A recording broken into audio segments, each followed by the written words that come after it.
खरंच ईव्हीएम मशीनचा काही प्रॉब्लेम आहे का? हा प्रश्न मुळात खूपच भीतीदायक वाटतो. पण सध्या तरी या प्रश्नाला निवडणूक आयोगाकडून आणि सर्वोच्च न्यायालयाकडून येणाऱ्या स्पष्टीकरणाशिवाय काहीच उत्तर नाहीये. तर तेच पाहूया या व्हिडिओमधून.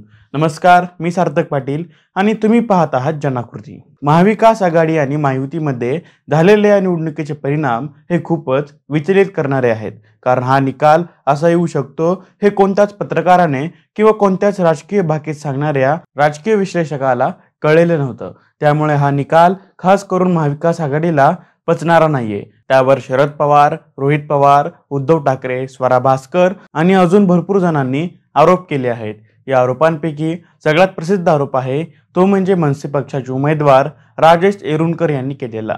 त्यांच्यानुसार त्यांच्या घरच्या सदस्यांनी म्हणजे आई, बायको, मुलगी आणि स्वतःचं मत यांना मोजलं तरी त्यांना 4 मतही पडायला पाहिजे होती, जी की पडले नाहीत. फॉर्म नंबर 17 आणि ईव्हीएम मशीन यात असलेला फरक, तसेच कमी मत असलेले 95 मतदारसंघ आणि जास्त मत आहेत ते 19 मतदारसंघ. या सगळ्या आरोपांमुळे आणि काही आकड्यांमुळे सामान्य माणसाच्या मनामध्ये निवडणुकी संदर्भात आणि निवडणूक आयोगासंदर्भात संशय तयार झाला हे मात्र नक्की. खास करून मनसेचे उमेदवार असलेल्या राजेश एरुणकर यांच्या संदर्भात आलेल्या मतदानातील फरकामुळे ईव्हीएमवर संशय निर्माण होतो. परंतु या आरोपांना या अगोदरच्या बऱ्याच निवडणुकीवरून सर्वोच्च न्यायालयाने, निवडणूक आयोगाने जवळपास प्रत्येक प्रश्नाचे उत्तर हे दिलेले आहे. पण या निवडणुकी संदर्भात आयोगाच्या कामावर संशय निर्माण झाल्याचे बोललं जात आहे. शरद पवारांनी त्यांच्या एका मुलाखतीमध्ये नवीनच अँगल सांगण्याचा हा प्रयत्न सुद्धा केला आहे.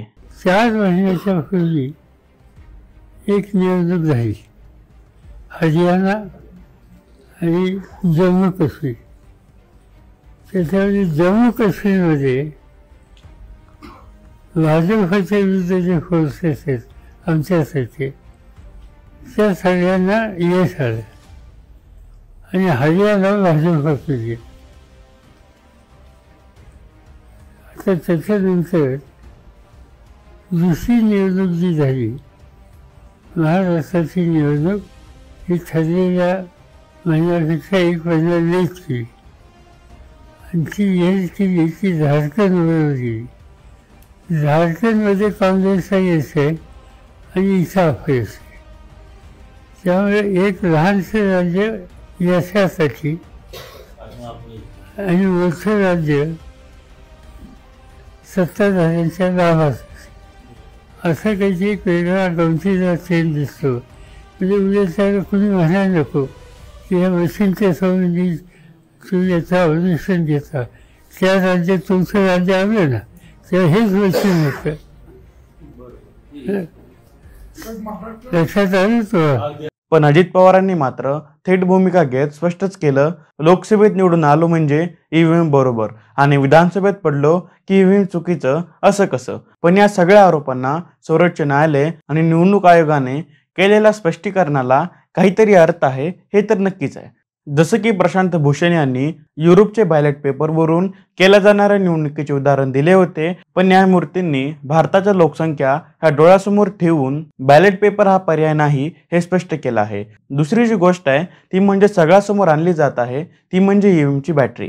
पण यावर निवडणूक आयोगाने जे स्पष्टीकरण दिलं आहे ते म्हणजे ह्या ईव्हीएम मशीन ज्या आहेत त्यामध्ये रिप्लेसेबल बॅटरी ही वापरली जाते. त्यामुळे त्यांच्यामध्ये जे व्होल्टेज राहील तेच त्या बॅटरीमध्ये दाखवलं जाईल. त्यामुळे या 99% बॅटरीची जी गोष्ट आहे जी स्वतः स्वरा भास्कर यांनी ट्विट केली आहे ती तेवढी काही प्रभावी नाही, जसं निवडणूक आयोगानं अगोदर स्पष्ट केलं आहे. ईव्हीएमची मशीनमध्ये दिसणाऱ्या बॅटरीची टक्केवारी ही फक्त काही तांत्रिक गरजेपुरतीच असते. त्याच्या आणि मतदानाच्या कार्याचा काहीही संबंध नसतो. आता राहिली गोष्ट ती म्हणजे ईव्हीएम गुजरातहून आणल्या होत्या. महाराष्ट्राचे प्रकल्प गुजरातला पळवले गेले, अशा प्रकारच्या गोष्टी सध्या जनमानसात आहेत. त्याच भावनेचा वापर करून यावेळेला हे गुजरातच्या नावानं मोदींच्या प्रतिमेला ठेवून या गोष्टी संदर्भात मतमतांतर तयारी केली जात आहेत. पण त्यात काही तथ्य अजून तरी आढळलेलं नाही असं अभ्यासक सांगतात.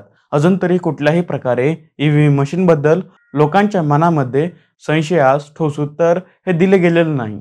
सध्या तरी हा विषय राजकीय दृष्ट्या खूपच महत्त्वाचा केला जात आहे, कारण कधी काळी भाजप हीच गोष्ट धरून सगळ्यांसमोर येत होता. आता ही माहिती तुम्हाला कशी वाटली हे मला कमेंट करून नक्की सांगा आणि आपल्या चॅनेलला म्हणजे जनाकृतीला सबस्क्राईब करायला विसरू नका. धन्यवाद.